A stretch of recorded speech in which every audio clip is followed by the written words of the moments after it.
Donut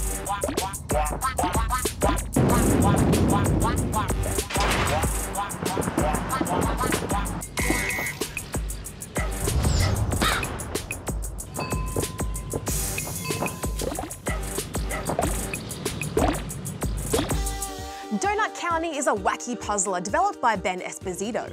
It follows the story of BK, his friend Mira, and the devastation of their hometown called Donut County. But don't feel too bad because it's the rascal raccoon BK himself that's responsible. Using an app thought to deliver donuts, BK has summoned a mysterious hole in the ground that swallows up anything and anyone in its path. The bulk of the story focuses on the events leading up to the town being consumed, as each occupant recounts the day they were taken. It's here that we're the ones to take control of the whole.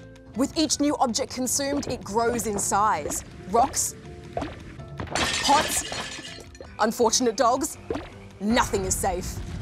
As you progress through each mission, aiming to pick off the townsfolk one by one, you'll be taking in all sorts of odds and ends, like cars, vegetable stands, all the way up to entire buildings. Each level is set in a new environment, some with multiple stages to pass through, and this is where the puzzling aspect comes into play, as you learn to interact with the world in a variety of weird and wonderful ways. Like launching fireworks to send an unsuspecting picnicker to their doom, using a particularly stubborn snake to scare the daylights out of a park ranger, or utilising the untapped powers of a hungry frog to save a helpless beekeeper. Before swallowing him too.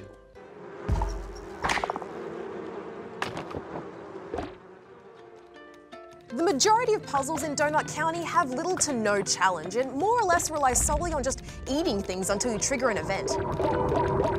At first, this frustrated me because I didn't feel like I was working for anything. I wasn't actively solving problems more than I was just watching solutions play out.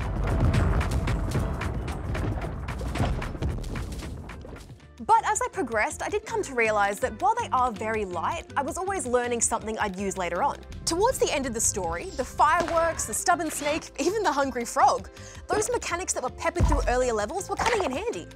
Still, I would have appreciated a tougher challenge, particularly in the final confrontation, which boiled down to a game of hot potato with bombs. There is a delightful zaniness to this world that even calling it that fits right in with its style.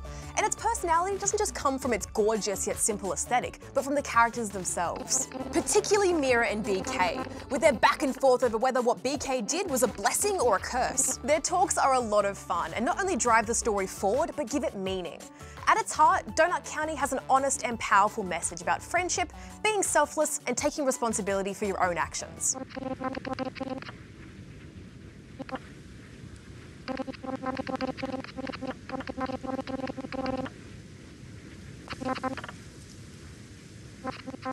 I think that's why I was left wanting when it was over. The campaign itself is just under 3 hours long, and I feel like there was so much more that could have been done here. Because as simple as its core mechanic is, it does lend itself to a lot of mischief and fun.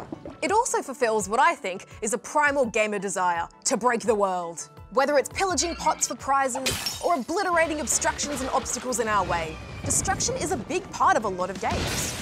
The same is true here, but even though it's the objective and we have to do it, watching objects bounce and teeter on the edge of the hole, or igniting shrubs to swallow up their falling branches, it felt like what I was doing was something outside of what the game intended, which was fun.